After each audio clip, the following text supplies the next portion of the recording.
नमस्कार। नाद study point में आप लोगों का स्वागत है। आज जो टॉपिक है वो फिजिक्स से रिलेटेड है। गुरुत्वाकर्षण बल, गुरुत्वाकर्षण और ग्रेविटी। तो बच्चों की डिमांड थी, लोगों की डिमांड थी कि ग्रेविटेशन पे बनाया जाए वीडियो। तो उसी के संदर्भ में स्टार्ट कर रहे हैं।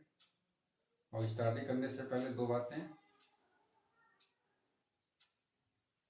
कि जब तक सफल ना हो तब तक प्रयत्न करें और समय का सही से सदुपयोग करें।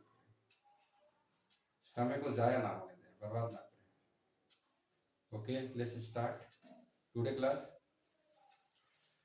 तो इसमें जो है गुरुत्वाकर्षण, गुरुत्वाकर्षण क्या होता है, इसको बोलते हैं ग्रेविटेशन। ग्रेविटेशन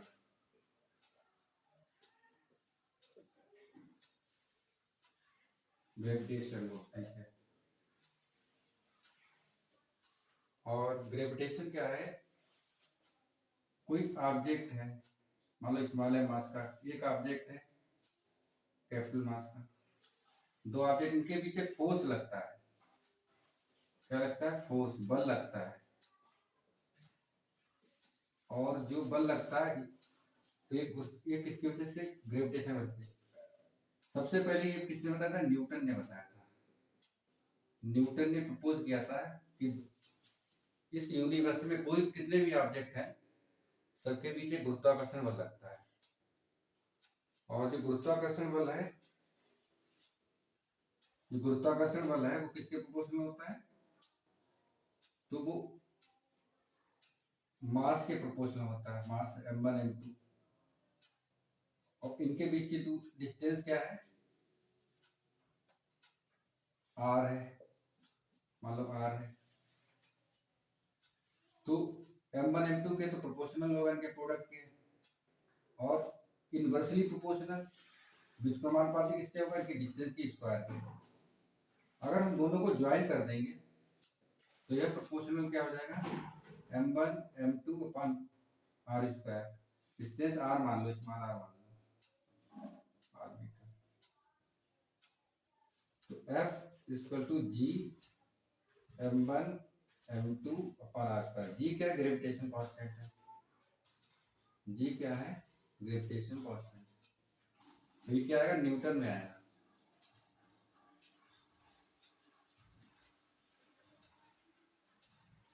ये यूनिट, ये लॉ, इसे लॉ ऑफ यूनिवर्सल ग्रेविटेशन भी बोलते हैं। ग्रेविटेशन गुरुत्वाकर्षण का, गुरुत्वाकर्षण का नियम साहब। और किसने दिया था ये?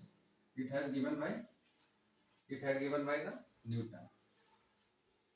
गुरुत्वाकर्षण का नियम।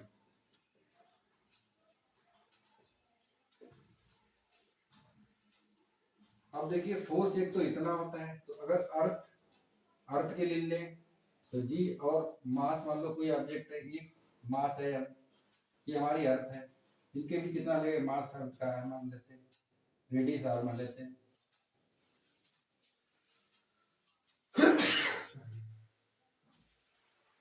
तो इसके बीच लगेगा जी mm, और इनके बीच की डिस्टेंस जो आर है, ये केवल अर्थ के लिए है, तो आर स्क्वायर हो जाएगा।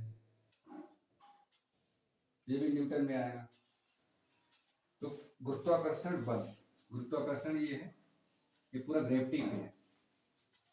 अब जी, जो ग्रेविटी होती है 9.8 होती है जी की वैल्यू। मून पे होती है, मून पे कितनी हो जाएगी इसकी? 1/6 आप जी हो जाएगी आपकी।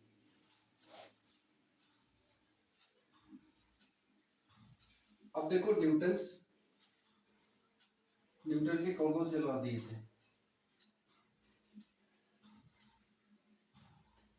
लॉ मोशन, न्यूटन ने 3 नियम दिए थे। पहला जो नियम दिया था कि कोई ऑब्जेक्ट चलता है तो चलता रहेगा, रुका है तो रुका रहेगा, जब तक कि उस पर कोई एक्सटर्नल फोर्स ना लगे, एक्सटर्नल फोर्स अप्लाई ना करे। तो इसे लॉ ऑफ इनर्शिया भी बोलते हैं। तो फर्स्ट लॉ न्यूटन लॉ में फर्स्ट लॉ क्या बोलते हैं इसे? प्रथम नियम। प्रथम नियम से जड़त्व का नियम कहते हैं, जड़त्व का नियम। जड़त्व बोले तो inertia, inertia, inertia, law of inertia, इसे क्या बोलते हैं? Law of inertia.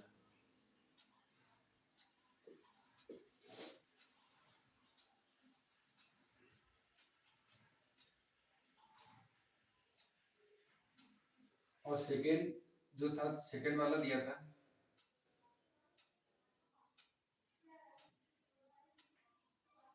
इसमें कहा था कि जो फोर्स होता है वो उसके मोमेंटम, मोमेंटम क्या होता है? Mass into velocity.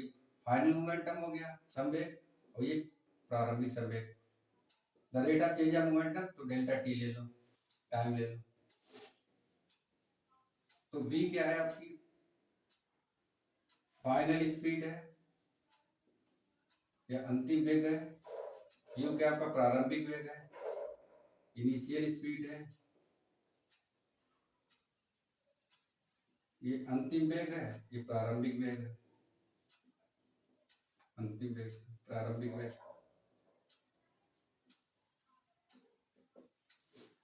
तो सेकंड में बताया गया था एफ जो आ जाएगा आपका,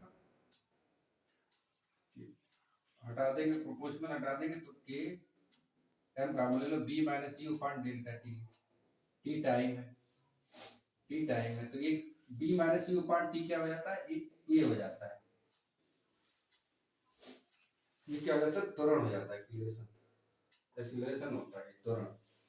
एफ इक्वल टू के एम ए, तो एफ के की वैल्यू 1 होती है, एम ए होता है, ये दिया था। और न्यूटन ने थर्ड जो दिया था, third law, law of action and reaction, क्रिया प्रक्रिया का नियम, law of action and reaction.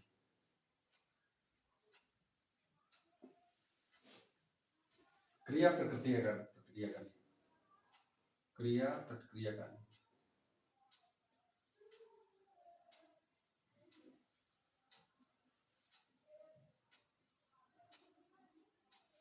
इसमें बता था every action has opposite reaction. अगर हम किसी ऑब्जेक्ट पे, कोई ऑब्जेक्ट है मान लो, इस पे कोई फोर्स लगा रहे हैं, तो उतना निगेटिव फोर्स हमें अपोजिट डायरेक्शन में मिलता है। ये law of action and reaction. अब देखिए, अब इक्वेशन ऑफ मोशन, गति की इक्वेशन ऑफ मोशन कौन सी होती है? इक्वेशन ऑफ मोशन होती है आपकी, पहला होता है v equal to u plus a t, फिर होता है s u t plus half a t square, और थर्ड होता है v square equal to u square plus 2as, ये होती है, ठीक है। अब ये जो है यहाँ पे क्या है, u तो आपका इनिशियल स्पीड है, इसे प्रारंभिक वेग कह सकते हो, प्रारंभिक वेग। v आपका फाइनल स्पीड है, इसे बोलते हो अंतिम वेग। s क्या है? डिस्टेंस ट्रेवल्ड, डिस्टेंस ट्रेवल्ड, तय की गई दूरी।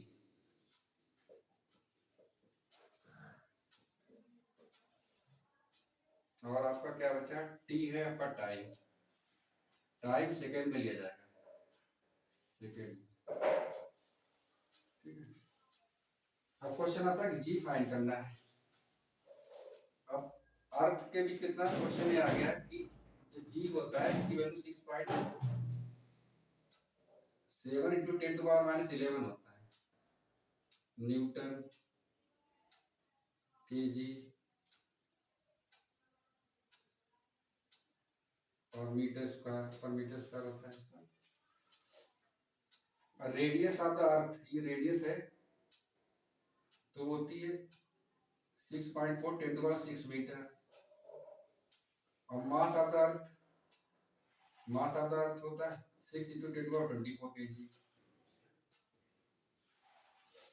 तो स्मॉल जी जो निकालेंगे, स्मॉल जी कैसे निकाल लेंगे? स्मॉल जी निकाल देंगे Gm/r²। तो जी का है 6.7 10⁻11। मास कितना दिया है इसमें? मास है आपका, अर्थ का मास है 10⁻24 और आर क्या है 6.4 का स्क्वायर 10⁻6। तो ये आपका आ जाएगा, इसकी से मल्टीप्लाई करें तो 40.02 आ जाएगा, 10⁻13 आ जाएगा, 6.4 का 4.096 आ जाएगा, 10⁻6 का स्क्वायर हो जाएगा, 6 टू 12 हो जाएगा, ये कट जाएगा, 10 बचेगा केवल, ये आएगा 0.98। 40 को 40 से जाएगा 0.98, 0.98 की मल्टीप्लाई कर देंगे 10 से, तो जी जो स्मॉल जी आ जाएगा 9.8 मीटर पर सेकेंड आ जाएगा स्मॉल जी। अभी जी क्या है? Gravity, acceleration due to gravity. Acceleration due to gravity मतलब 1 सेकंड में कुछ चीज ऊपर से नीचे गिर रही है तो 1 सेकंड में इतनी स्पीड बढ़ जाएगी 9.8।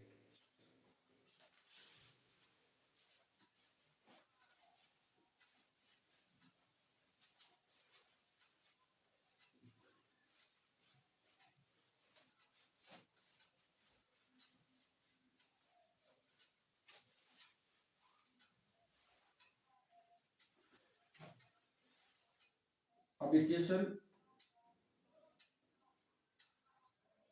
Of motion in terms of G, terms of G. G कब लेंगे? जब कोई चीज ऊपर से नीचे आ रही है तो प्लस जी लेंगे और नीचे से कोई चीज ऊपर जा रही है तो माइनस जी लेंगे। तो इक्वेशन हो क्या जाएगी? जैसे पहले b equal to u plus at होती है, ये फॉर डाउनवर्ड, नीचे के लिए कोई चीज आ रही है, तब क्या होगा? b equal to u plus gt हो जाएगा। ये किस पे कन्वर्ट हो जाएगा? g में कन्वर्ट हो जाएगा। और s आपका कन्वर्ट हो जाएगा हाइट में, ये हाइट हो जाएगी h कन्वर्ट हो जाएगा। तो s इक्वल टू क्या हो जाएगा? s इक्वल टू होता है u t plus half at square second, ये हो जाएगी आपकी h ut, ये डाउन के लिए कुछ गिर रही है तो हाफ gt स्क्वायर हो जाएगा ये। और थर्ड वाली कन्वर्ट हो जाएगी, ये सेकेंड वाली कन्वर्ट हो गई, फर्स्ट थर्ड कन्वर्ट हो जाएगी, माइनस जी होता है ग्रेविटी के कैसे आते हैं, तो थर्ड वाली हो जाएगी बी स्क्वायर इक्वल टू होता है यू स्क्वायर प्लस 2s होता है, तो बी तो ऐसे रहा, तो ये यू स्क्वायर प्लस 2gh हो जाएगा। अब एक क्वेश्चन है, मान लो ये हाइट दी है यहाँ पे 19.6 मीटर और यहाँ से ऊपर से u इक्वल टू 0 से छोड़ा गया है, तो इसकी जो है इसमें टाइम निकालना, ये अर्थ है, अर्थ पे गिरने में अर्थ का सरफेस है तो इसमें कितना टाइम लगेगा, टाइम निकालना है इस क्वेश्चन में। तो क्या है क्वेश्चन? मान लो ये दिया है, हाइट दी है 19.6 मीटर, जी दिया आपका 9.8 मीटर पर सेकेंड स्क्वायर। अब कह रहे हैं कि स्पीड निकाल लो क्या होगी और टाइम फाइंड करो, टाइम कितना होगा, यहाँ तक आप गिनने में टाइम कितना लगेगा। तो देखो, तो b इक्वल टू क्या होता है u plus g T, u तो आपका 0 है, कोई चीज ऊपर से गिरती तो u 0 होता है, तो b निकालना, तो 0 रख दो, g की वैल्यू 9.8 टाइम निकालना है, तो ये तो आएगा नहीं, अभी टाइम ही नहीं पता है, तो देखिए तो हम लगा देते हैं b square equal to u square plus 2gh, ये लगा देते हैं, पहले स्पीड आ जाएगी, तो यू स्क्वायर तो 0 हो गया, 0 का स्क्वायर 2, जी की वैल्यू 9.8 है, हाइट दी है 19.6, तो आपकी स्पीड आ जाएगी, कितनी स्पीड से टकराएगी ये, तो टकराएगी वो निकालना है, तो टाइम निकालना, स्पीड निकालना, कितनी स्पीड से छोड़ी जाती है, कितनी डिस्टेंस है, ये कोई चीज छोड़ी जाती है 90.6 से, तो फ्री फॉल है, फ्री फॉल का मतलब है कि अपने आप गिरती है, जो चीज ग्रेविटी की वजह से जो अपने आप गिरती है उसे फ्री फॉल बोलते हैं। तो ये आ जाएगा आपका 19.6 हो जाएगा प्लस इंटू 19.6, ये 19.6 हो, तो जीरो छोड़ दिया, तो बी स्क्वायर आ गया 19.6 का स्क्वायर। तो स्पीड कितनी आ गई, तो बी आ गई 19.6 मीटर पर सेकेंड, ये आ गई। अब टाइम निकालना है, तो b square to u plus g t ले लो, बी तो 19.6 रख देंगे, यू तो जीरो है, जी आपका 9.8 है, टाइम निकालना है। तो देखो टाइम कितना है 98.6 तो 9.8 इंटू टी, तो टी आ जाएगा 19.6 इंटू 9.8, 2 जा आ जाएगा, टी आ जाएगा 2 सेकेंड, 2 सेकेंड, ये आंसर हो जाएगा। ठीक है, तो एक बात समझ लो, जो क्वेश्चन ऑफ मोशन होते हैं 20